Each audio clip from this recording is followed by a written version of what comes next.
وعمان.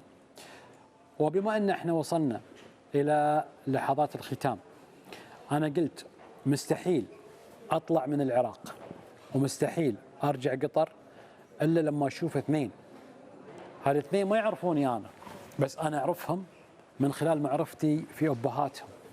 أبهاتهم اللي قدموا الكثير للكرة العراقية وللكرة العربية واحترفوا عندنا في قطر، ولكن ما الله كتب لهم أنهم يعيشون معانا اللحظات السعيدة، لحظات الفخر ولحظات الاعتزاز بالوطن اللي استطاع أن يستضيف هذه البطولة رغم التحديات والصعوبات والتأجيلات، إلا أن الإصرار خلاهم يستضيفون هذه البطولة. فاليوم واسمحوا لي كلكم وباسمكم، باسم متابعين قناة الكاس، باسم محبين الدوري القطري، خلونا نرحب أول حاجة في هذا الطفل اللي أغلبكم إذا شافه بيعرف أن هذا البطل فيصل هو ولد الأسطورة العراقية أحمد راضي، اللي الله يرحمه ويغفر له ويسكنه الجنة فارق الحياة، وندعي له إن شاء الله بالمغفرة، وإن شاء الله أن فيصل يطلع على أبوه كلاعب وكأخلاق وكأدب وكل شيء جميل في الكابتن أحمد راضي إن شاء الله يا رب. وإذا التقيت أو التفت على الجهة اليسرى فعندي ولد الحبيب والخليل والزميل العزيز ومحللنا في كثير من الفترات أيضا الكابتن ناظم شاكر، اللي الله أخذ أمانته أيضا في فترة الكورونا، لكن يقول لك من خلف ما مات. واليوم احنا عندنا ولد الكابتن فهد ولد ناظم شاكر. حقيقة أنا قلت مستحيل، وإحنا قلنا كلنا كأسرة مجلس مستحيل نطلع إلا وإحنا جايبين هالاثنين شكر وعرفان لأبهاتهم اللي ما قصروا معانا وكانوا معانا في فترات طويلة. واليوم أيضا ومن خلالكم نستذكر من رحل عنا وترك بصمات جليلة لوطنه وفي نفوسنا وفي قلوبنا. فيصل. اي نعم. شلونك؟ الحمد لله زين. ايش الاخبار؟ والله كل شيء تمام. طمني عنك، ايش تسوي؟ شلونك مع الدراسة؟ والله الحمد لله كل شيء ضابط. الحمد لله. الحمد لله. زين. وتلعب مثل ابوك؟ بإذن الله ان شاء الله. ان شاء الله. كمل مسيرة والد. سمعت انك الحين انت في اكاديمية؟ اي في برشلونة بالاردن. في اكاديمية برشلونة بالاردن. اي. وايش كثر تلعب معاهم؟ ايش كثر صار لك معاهم؟ والله حوالي يعني شهرين بس، الحين قطعت عشان كأس العالم. جيت كاس العالم؟ اي. جيت كاس العالم لكن ما جيتكم والله حقيقة لأن تسمم كان عندي. بسم الله عليك الرحمن الرحيم. بس الحين امورك طيبة، كنت بتجينا لكن ما الله كتب لك. اي والله. بس اهم شيء انك جيتنا في المجلس. اي الحمد لله. زين الحمد لله رب العالمين. ايش رايك في مباراة كاس العالم؟ والله حقيقة يعني هو ممكن يكون أحلى فاينل كأس عالم بالتاريخ، بسبب يعني أول شيء النتيجة، ميسي ومبابي، يعني كان نهائي مختلف بدولة يعني رائعة مثل قطر، أخواننا القطريين. زين. وش رايك في خليجي 25؟ والله بصراحة تنظيم رائع، واللي عجبني أكثر هو أداء المنتخب بالبطولة، وصلوا النهائي وإن شاء الله نكملها بالتوفيق لإخواننا العمانيين وللمنتخب العماني. من اللعيبة اللي عجبوك في منتخب العراق؟ والله يعني كتاريخ له حاليا. لا حاليا والله برغام عمو والحارس. زين. ولو رجعنا حق التاريخ والله عمو الكثير، يعني عدنان حمد، عدنان درجان، نشأت أكرم، يونس محمود، أحمد راضي، ناظم شاكر، يعني الكثير عمو. احنا حققنا بطولة الخليج 3 مرات بال79 ال84 وال88، هو بصراحة هذا كان جيل ذهبي، صعدنا لكأس العالم وأتمنى يعني يتكرر هذا الشيء. إن شاء الله. إن شاء الله. وإن شاء الله أنت تكون الجيل الذهبي القادم لمنتخب العراق بإذن الله عمو. أتمنى هذا الجيل يعني يحقق شيء. أنت عندك طموح إنك تروح المنتخب؟ إي طبعا، هذا حلم يعني. زين. وودك تكون في أي مركز معلش؟ أي مركز؟ والله أنا جناح أيسر. زين. اي نعم. ومحاور ما شاء الله عليك، ها؟ إيه. ها؟ انت بتلعب معنا بتقعد تزرق لنا الكوره، ها؟ خالد سلمان لعب مع ابوك. والنعم. اي. جمال بوهندي لعب مع ابوك، انا اكلمك يعني كل واحد في منتخب بلاده، من قطر، من الامارات. بالدوري القطري. ولعبوا بالدوري القطري. نعم صح. اي. مرحبا يا مرحبا. شلونك؟ الحمد لله زين. طيب. والله كل شيء. ما شاء الله عليك، على كلامك واسلوبك وطريقتك في الحديث تذكرني بالمرحوم. شكرا. هو يتكلم ما شاء الله، الله يرحمه ويغفر له يا رب. انت بالكلام هذا اللي قاعد تتكلم فيه عن الرياضه ومعرفتك والالمام فيك، سواء كان بكاس العالم او بكاس الخليج او بنجوم واساطير كره القدم الموجودين في العراق، معناته انت من الان تبشر بموهبه طيبه جدا باذن الله. وخامته خامه المرحوم، يعني انا قاعد اشوف فيك هذا الشيء. ان شاء الله ان شاء الله بالاخلاق ايه، وان شاء الله يا رب نشوفك نجم ان شاء الله باذن الله، وتخدم وطنك يبا وتصير نجم وتصير بعد افضل من المرحوم ان شاء الله. باذن الله. الله يوفقك ان شاء الله. شكرا. بس ليش ما ذكرت لي اسم نور صبري ابطال اسيا؟ ليش ما ذكرت نشأتك؟ قال لا ما سمعت. لا قال لان الصوت ما والله عمو يعني هي إيه؟ هوايه اساطير، فيعني ما استحضرتهم بالي يعني. ما استحضرتهم ولا بالكشخه نشأ لا ما عرفت الفتره ولا لا قال والله قال. زين سالف وياه انا باخذ واعطي. اوكي بس قال. ابدا اطول شوي. اوكي. ها بابا. اي نعم. زين الحين انت تبي تصير مثل من؟ مثل يعني والله اريد اكون يعني اخدم بلدي. اي بس بالرياضة. من اللاعب العراقي اللي تبي تصير يعني مثله؟ مثل بابا اكيد احمد راضي. اي بس ابوك راس حربه وانت تلعب جناح يبا. يعني هم يعني مراكز متقاربه يعني. يا سلام. صحيح. يا سلام.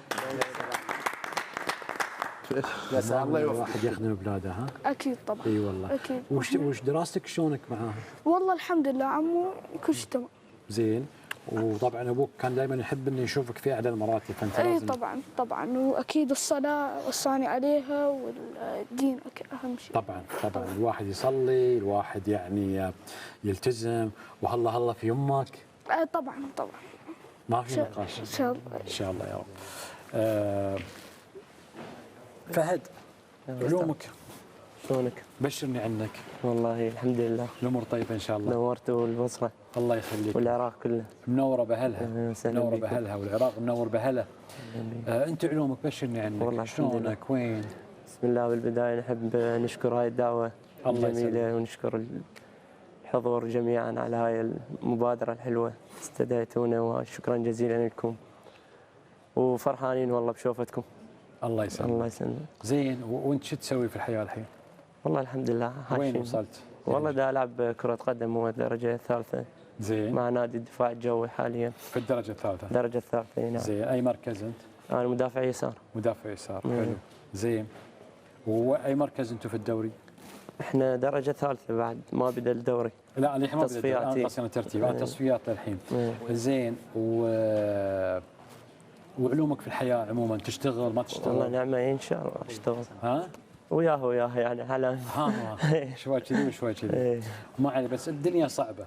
إيه. لكن مثل ما ابوك وصل ان شاء الله انت توصل. اكيد ان شاء الله. إيه. الحمد لله. زين، واخبار الاهل؟ والله نعم الحمد لله. انت وين ساكن؟ ببغداد. انت ساكن بغداد واهلك في أربيل. إيه نعم. في اربيل. إيه نعم. زين. وحضرت مباريات، شفت مباريات؟ والله كلنا شفتهم بالتلفاز يعني. زين. ايه. وش رايك في البطوله؟ والله بطوله جميله يعني وتنظيم رائع. زين. وفرحنا يعني من شفنا هيك اجواء، صارنا سنوات عديده يعني مفتقدين هاي الروحيه وهاي الاجواء، والحمد لله نقول عادت ان شاء الله من جديد. ترجع ان شاء الله. ان شاء الله. زين، وش رايك المستوى الفني؟ ايش رايك منتخبكم؟ والله يبشر بخير ان شاء الله. إن شاء الله. السنوات القادمه. حلو، في اداء حلو من الشباب. اكيد ان شاء الله. ممتاز. من النجوم اللي تاثرت فيهم، النجوم اللي انت تحس يعني ان تبي تصير مثلهم؟ والله هم كلهم ابطال يعني، بس اذا نختص مصطفى ناظم يعني عجبني اداء هاي البطوله. زين. وبايش. حلو. صح. واغلبهم زينين يعني، اغلبهم قدموا اداء جيد. مواليد كم؟ انا 95. 95. يعني لحقت على 2007 لما فازوا شباب كاس اكيد اسيا؟ طبعا، كنت صغير نقمز بالشارع. بس يعني كنت بس طلعت بالشارع. اي بالشارع طبعا. زين، اهم شيء انك طلعت بالشارع. اليوم فيصل جاب لي كتاب عن ابوه الله يرحمه. اي عمو علي كاظم أعطاني إياه. عمك علي كاظم اعطاك اياه، هذا قدامنا. السلام عليكم يا استاذ، يعطيك العافيه والف شكر وتقدير لك على اهدانا هذا الكتاب والاعداد في نفس التوقيت. الله يخليك استاذ خالد وحيد الضيوف. الفكره فكره فيصل خابرني قبل منتشر قال عمو شفت قصه تغريده للمشاهير، ليش ما نسوي كتاب على ابويا؟ وانا قالت المشاهير النجوم اللي نعوا احمد بيوم وفاته من الاستاذ ماجد الخليفي. نعم يعني وايد خصوص. اشكرك جزيل الشكر، تسلم. هذا الكتاب انت قريته؟ اي نعم. حلو ها؟ في تاريخ عن ابوك وفي اي طبعا اكيد اكيد. هاي اهم صوره ها؟ اهم ما في الموضوع هاي الكتاب. هذا الكابتن القدير مع نعم اللي خلف ما يموت صحيح. هذا الكتاب طبعا يتكلم عن بشكل سريع عن الاسطوره العراقيه والنجم الكبير احمد راضي. اقرا كلمتي تلقى، اقرا كلمتي هي موجز الكتاب. انا قريت ما ان شاء الله يكمل مسيره ابوه باذن الله يكمل، هو قدها ان شاء الله. حلو. ان شاء الله. فيصل انا شاكر لك انك جيتنا. عفوا عمو عفوا. والشكر شكراً على الدعوة. حبيبي، والشكر كذلك للسيده الوالده، اكيد طبعا. والله يحفظها ان شاء الله ويخليكم حق بعض. والف شكر انك قبلت دعوتنا. لا لا الف شكر. هذا واجبنا. الله يسلمك الله يسلمك. مشكور فيصل وما قصرت، مشكور. عفوا في شغله اليوم نور صبري مسويها من خاطره، والله ما يدري انك جاينا ولا يعرف انك بتجينا. هي طريقة صدفة حقيقة. اي والله. يعني فالمهم راوا الناس. هو التيشيرت اللي لعب بمنتخب العراق في كأس العالم 86، اي نعم. واللي سجل به الكابتن احمد راضي الهدف الوحيد نفسه؟ للعراق في نفسه كأس نفسه؟ العالم. يعني هو يعني خلينا نقول تيشيرت تقريبي او بالضبط اي نفس مثله، تدري بسبب الحقوق والشركات. أيوة. بس عموما الشركه الخاصه هي بروستور هي اللي سوت التيشيرت هذا الخاص. حتى كابتن ناظم شاكر هو ارتداه في بطوله كاس العالم، نفس هذا التيشيرت اللي سجلوا به.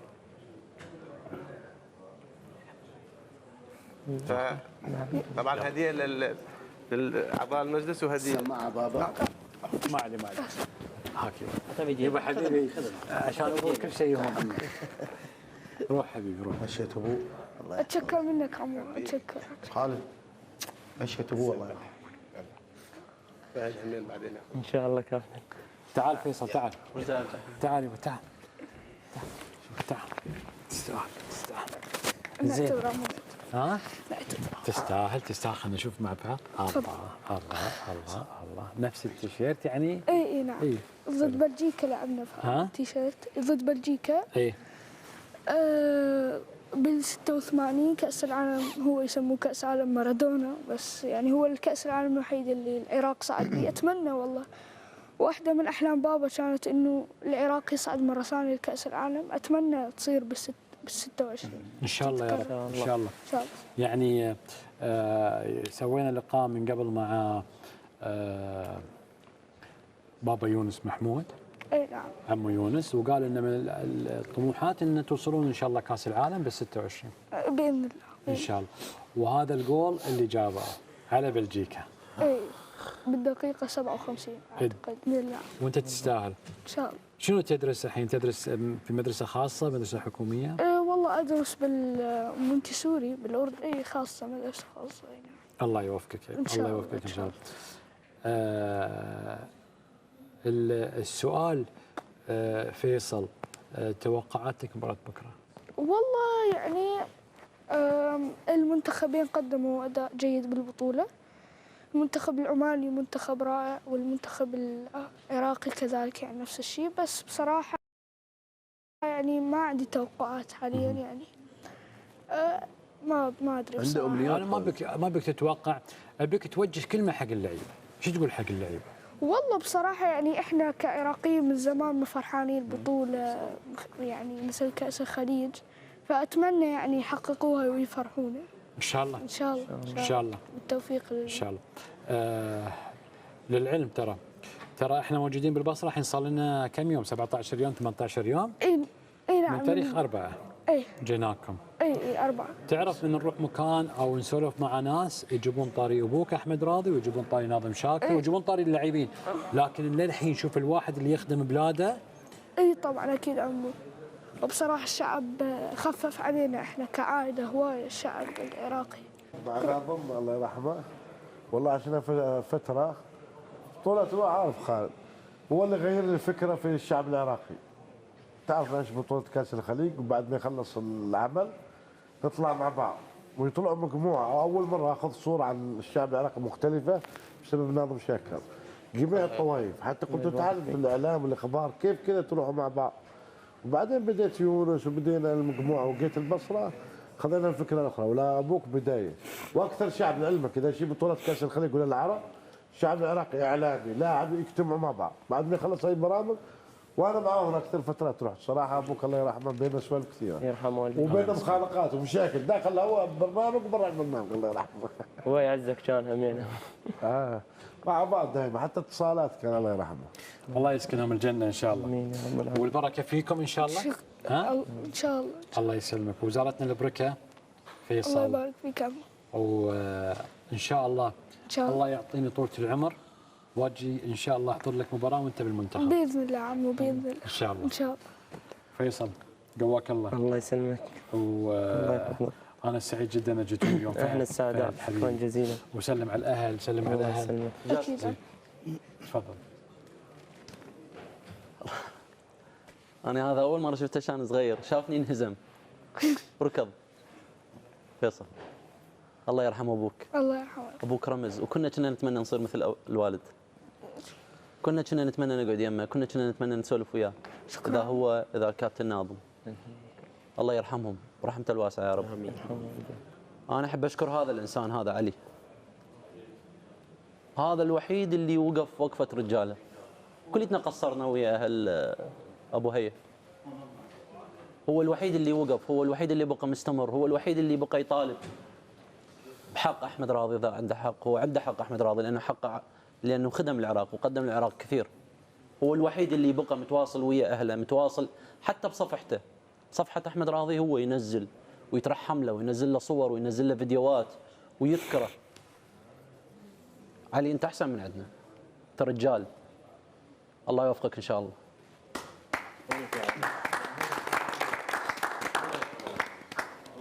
وفتكم هديه. الله يسلمك حبيبي. هديه احنا ننتمي لهذه المؤسسه شرف اللي ابوك كان معانا في يوم من الايام ونفتخر ان احنا اليوم نكرمك وكاننا نكرم ناظم شاكر. لنا الفخر والله. الله يسلمك ويولي في عمرك حبيبي. تسلم. الف شكرا شكر لك وعلى جيتك. شكرا جزيلا. تسلم.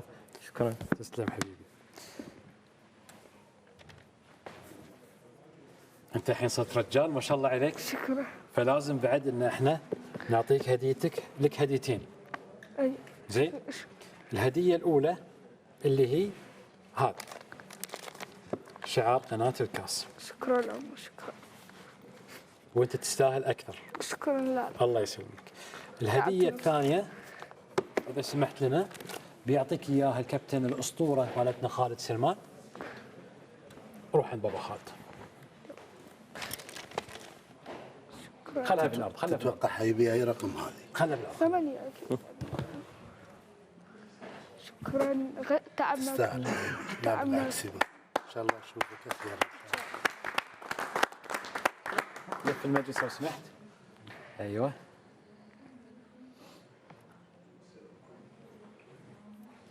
بس يا رب تطلع مقاسك. بيكبر بتصير قد ان شاء الله. هكذا. شباب اللي بيصور معنا صوره جماعيه بنصور معاهم صوره جماعيه.